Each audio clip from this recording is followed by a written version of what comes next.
don't know who I am. My name is Kerry Slone. I'm the founder of We the Female, and I was thrown into all of this in November. I've always been a fierce Second Amendment supporter, straight constitutionalist, fundamental human right supporter. But I'm a domestic violence survivor. And is that better? Can you guys hear me okay, or do I need to talk really, really loud? Because I have a big mouth, so I know that you guys can hear me. If you all need to hear me, I can speak up. So I'm a fierce advocate for the Second Amendment, as well as for women who are marginalized and continually victimized by gun control laws that put us at risk. I can stand here and share my story with you all over again. A lot of you have heard it, either through speeches here in Olympia or through podcasts I've done. I'm very vocal about it through my social media outlets. I can tell you in detail how abusers manipulate the system to be allowed to continue to harass and harm women. I can give you countless testimonials of women who have come to me with their own horror of how red flag laws were used against them to take away their abilities to protect themselves. I can preach all day to the resounding cheers and support of everyone that's here today. We all know gun control laws hurt women, right? We know this. They hurt everybody. Gun rights are women's rights. That's right. Absolutely. We also know that gun control laws are a constitutional infringement. Say it with me. Gun control laws are a constitutional infringement. There have been tons of people that have been brought here today to tell you all this. I am not telling you anything that you don't already know. I can reiterate what we know is to be true, that through a voice for women that can't often speak for themselves because they're afraid, I am here to tell you about their stories. They're still in hiding or dead because the very system that has been put in place to protect them continually fails them. I can tell you that politicians and gun control activists have no business telling a woman they support women's rights when they fight for legalization that inhibits their ability to choose how they defend themselves.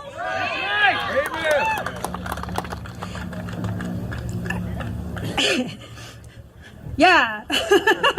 So I'm not as exuberant as these young kids that have been up here. So, but we know all of this, and these are all conversations that we've had, and that's literally why we're here today. So I want to take a moment, and what turns out to be kind of the theme here today that I didn't expect is I want to take a moment to shift your thinking around why we not only choose to be here, but why we need to be here. I absolutely love seeing so many people that are here today that are passionate about.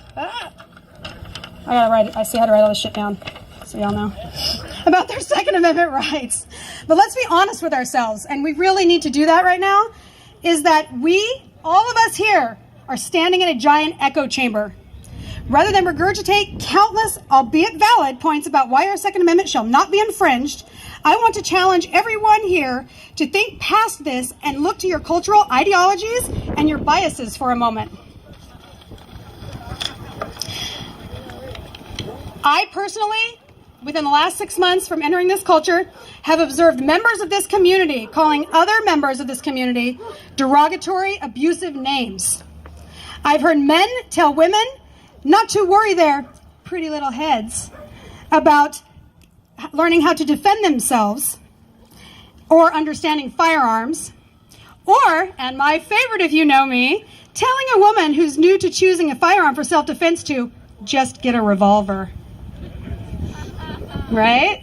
You hear the women out there, they know. If you're uncomfortable with that, gentlemen, it's you. Bottom line. I've listened to women from all different backgrounds assume that men who are part of this culture are misogynistic and oppressive. I've personally experienced standing with black friends and observed them dismissed when they have attempted to educate others for their reasons for supporting gun control or gun rights are different when living in urban areas. And some of those members, conversely, have turned and sequestered themselves and refused to communicate due to backlash when they attempt to reach out. Conservative and LGBTQ communities continue to fight and refuse to reach out to one another and continue to perpetuate division with the no compromise attitudes about their lifestyle choices. So as I'm saying all of this to you, and if it's making you a little bit uncomfortable, that's a good thing. Because I ask you to all take a moment and look around you. Look at everybody that's here. All of the people that are here today, representatives from all of these backgrounds, have one vital thing in common. All of us are here because we want to be safe. We want our families, our friends, and our communities to be safe.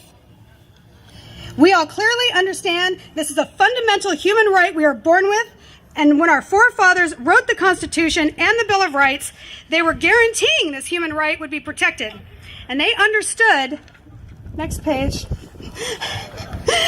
not only was the Second Amendment vital for self-defense, it was literally the difference between life or death for the rest of the fundamental human rights of life, liberty, and the pursuit of happiness.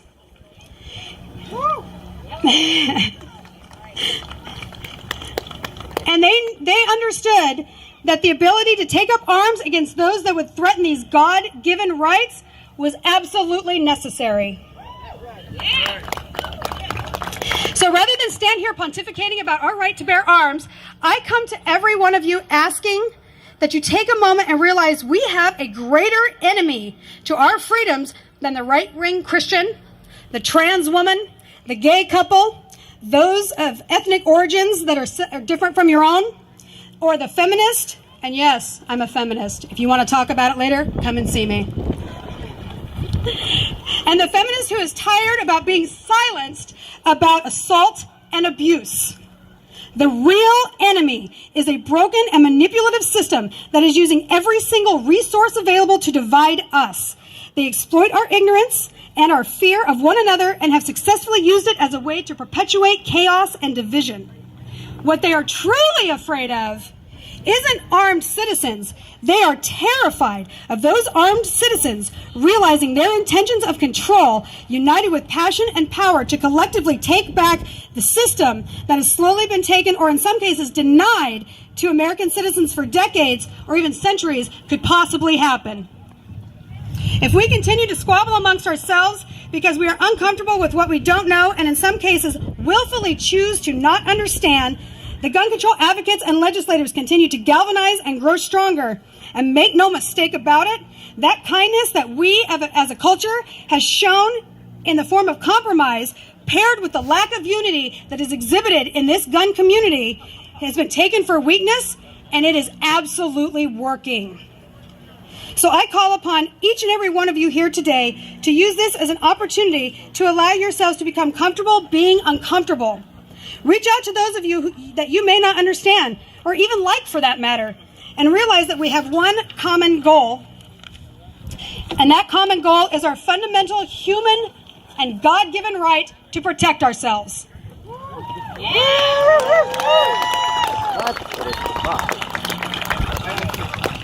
Change doesn't happen when we preach to the choir. It won't happen going to a college campus and trying to convince people that have already decided not to listen to you before you even arrive. And it is sure as hell not going to happen sitting your fat asses behind a keyboard with your hashtags. Woo! Change begins right here, right now. It begins with every one of us. It begins with a conservative Christian reaching out to that trans person, and that trans person being patient while that ultra-conservative looks past their personal opinions. It begins with the white man listening to why urban America is suffering and killing themselves, and the black man realizing that the white man he is talking to may not have ever been actually given the opportunity to understand their culture, and they aren't all racist. Yeah, y'all need to be cheering for that shit. That's all I'm gonna say. This change also begins when the men here are willing to listen to the women and the violent survivors, not as less than them, needing to be protected or helped.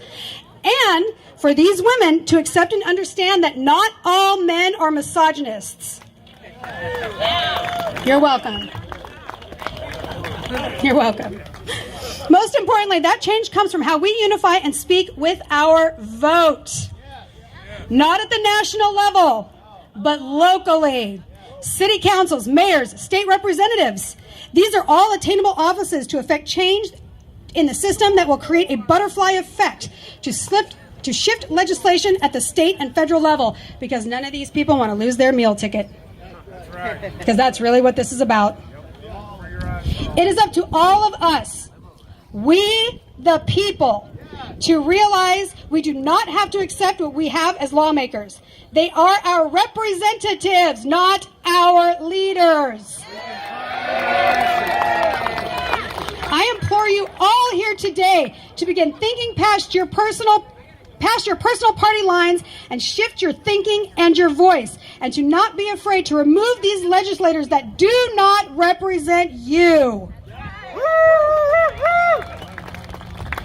Your rights and the rights of the generations to come are depending on us, and it all starts here today. Thanks, everyone.